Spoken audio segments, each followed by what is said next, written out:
Welcome to the deep dive. This time you've given us a truly foundational piece of work, William Carey's 1792 pamphlet, an inquiry into the obligation of Christians to use means for the conversion of the heathens. It's a fascinating document, absolutely. And, when you think about William Carey himself, on the surface, he seemed pretty ordinary, right? Right, an English pastor, a part-time teacher, even a shoemaker to make ends meet. Exactly. Not exactly the profile you'd picture for someone about to spark this huge global shift in Christian thinking about outreach. Totally. He wasn't some famous theologian, didn't have major social pull. And the pamphlet itself, well, it wasn't exactly high literature. And he belonged to a fairly small dissenting church outside the mainstream Church of England. Yet somehow this relatively humble work became this massive turning point. It fundamentally changed how many Protestants viewed their global responsibilities. So our mission here in this deep dive is to really get under the skin of this inquiry.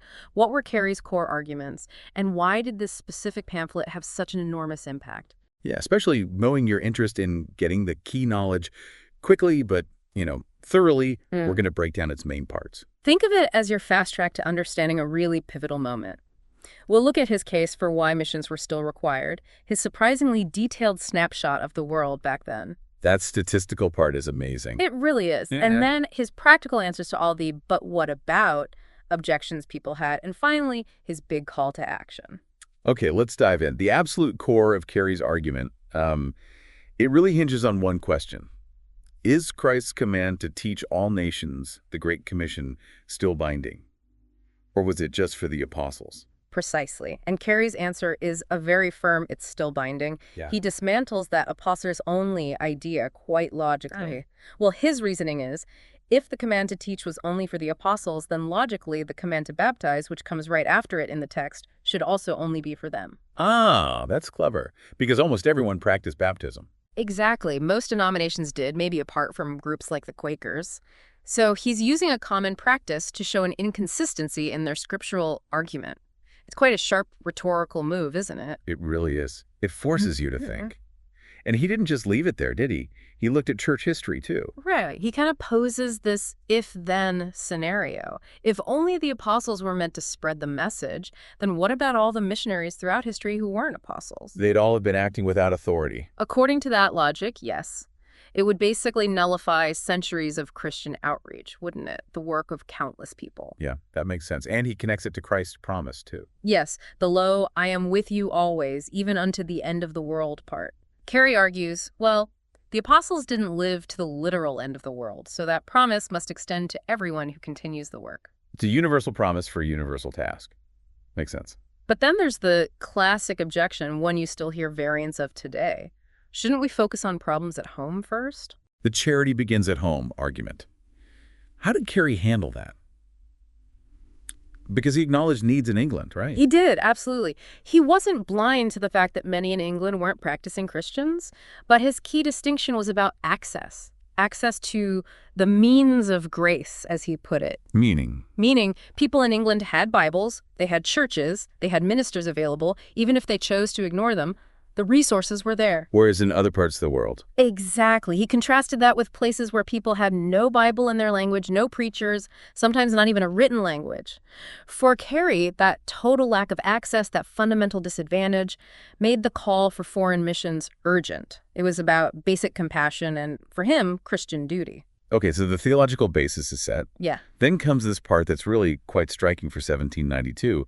The data. Yes. It's almost like a market research report in a way. Over a quarter of the pamphlet is these tables, these schedules. He's listed countries, estimating their size, population, and main religions. It's surprisingly empirical. Can you give us some examples just to get a feel for it? Sure. So for Europe, he puts Great Britain at about 11 million people. Protestants, papists, as he termed Catholics then. France, much bigger, around 34 million Catholics, deists, Protestants. And beyond Europe. We'll take the Americas. He lists Peru with maybe 10 million, calling them pagans and papists. A region he calls country of the Amazons, around 8 million pagans. Then the States of America, about 3.7 million, mostly Christians of various denominations. Wow. And Africa? Asia. Similar approach. He estimates Negroland at 18 million pagans. Abyssinia, modern Ethiopia, about 5.8 million, he calls them Armenian Christians, recognizing that distinct tradition. Asia to Ceylon, Sri Lanka at 2 million, pagans except Dutch Christians, showing that colonial element. Sumatra, Java, millions listed as Mohammedans and pagans. It's quite a comprehensive survey, even if the numbers are rough estimates. And he knew they were rough. He openly admits that for places like the Ottoman Empire, Central Africa, large parts of Asia and America, solid data just wasn't there. He had to estimate based on land area, basically guessing population density. But the sheer scale of it, Yeah, that was the point, wasn't it? exactly. As Carey put it, all these things are loud calls to Christians to exert themselves. It wasn't just abstract theology, it was this data-driven picture, however imperfect, of what he saw as immense global need.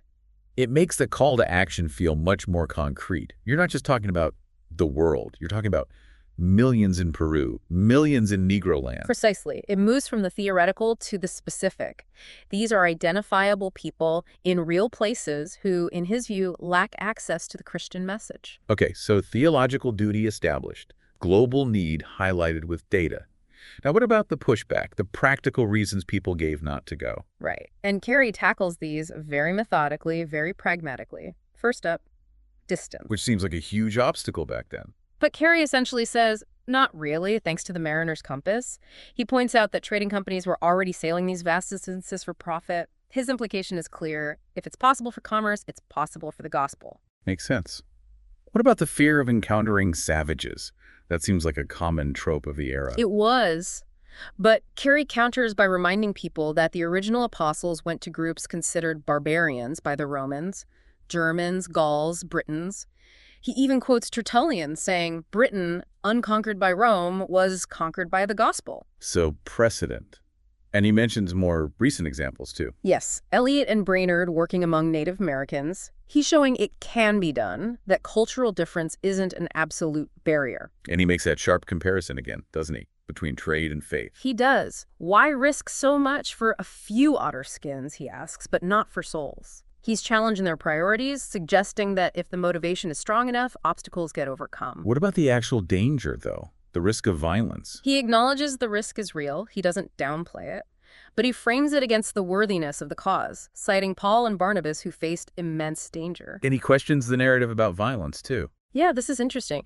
He suggests maybe some violence towards Europeans was provoked, a reaction to disrespect or exploitation, rather than just inherent savagery.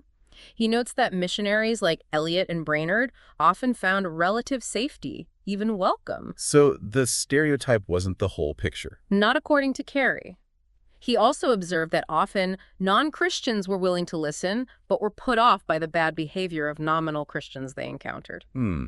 What about just basic survival? Food, shelter. He addresses that too. Okay, maybe you can't get European food easily, but you can learn to live off the land. He suggests sending groups, maybe married couples, people focused on practical support, even cultivating land for self-sufficiency. It's very practical, isn't it? Real logistical thinking. Absolutely, he's thought it through. And finally, the language barrier. Which seems daunting. But Carey argues it's achievable. It takes effort, patience, maybe a year or two, but people learn languages for trade all the time, so it's doable. So he's basically dismantled the common excuses one by one. Pretty much. Which leads him to the core of his appeal. The duty of Christians and the means to fulfill it. Okay, so what's the duty? Fundamentally, it's to align yourself with God's plan for the expansion of his kingdom. If you believe the prophecies, if you accept the Great Commission, then you have a responsibility to participate, to be one spirit with God's purpose, as he puts it. And the first means he highlights. Fervent and united prayer. He notes the existing monthly prayer meetings, but calls for something deeper, more persistent. He truly believed focused prayer could bring breakthroughs. But not just prayer, right? Definitely not. He uses the analogy you wouldn't just pray for food, you'd also work for it. He insists Christians must use practical means with the same diligence that, say, trading companies use to achieve their goals. Planning, resources, effort. Which brings him to his big proposal. Yes, form a society. A group of serious, committed Christians. He initially suggests it within his own Baptist group, but hopes it will become broader, interdenominational. And what would this society do? He envisions a committee structure. They'd gather information on potential mission fields, raise funds, vet potential missionaries, checking their character, skills, theology, and then provide ongoing support. How would they fund it? That sounds expensive. His idea was remarkably simple and sustainable. Small, regular contributions. Even just a penny a week from many members could build a solid financial base. It's a very grassroots vision. Wow. And he links all this effort back to an eternal perspective. Absolutely. Laying up treasure in heaven, sowing and reaping spiritually. He talks about the future joy, the crown of rejoicing, seeing people who came to faith because of these efforts. It connects the earthly work to a heavenly reward. So, wrapping it all up, the Enquiry is this really coherent package. It argues the obligation is still there, shows the scale of the need with data, tackles the objections practically, and proposes concrete means for action, from prayer to forming societies. Exactly. And it's just striking how this pamphlet from this relatively unknown pastor and shoemaker really did kickstart a massive shift in Protestant missions. The clarity and logical flow are still impressive today. Which leads to a final thought, maybe for you, our listener. Carey was deeply impacted by the data he gathered, those lists of populations and religions. He saw it as a loud call to act. Right. And in our age, we're flooded with data, aren't we? Information about global needs, challenges, opportunities. Does that data move us to action in the same way? It's a challenging question. Inspired by Carey's example, his conviction, his bridging of awareness and action, what does it really mean for us today in our world to, as he might put it, attempt great things for God? Something worth pondering, definitely. What does that look like in practice for each of us?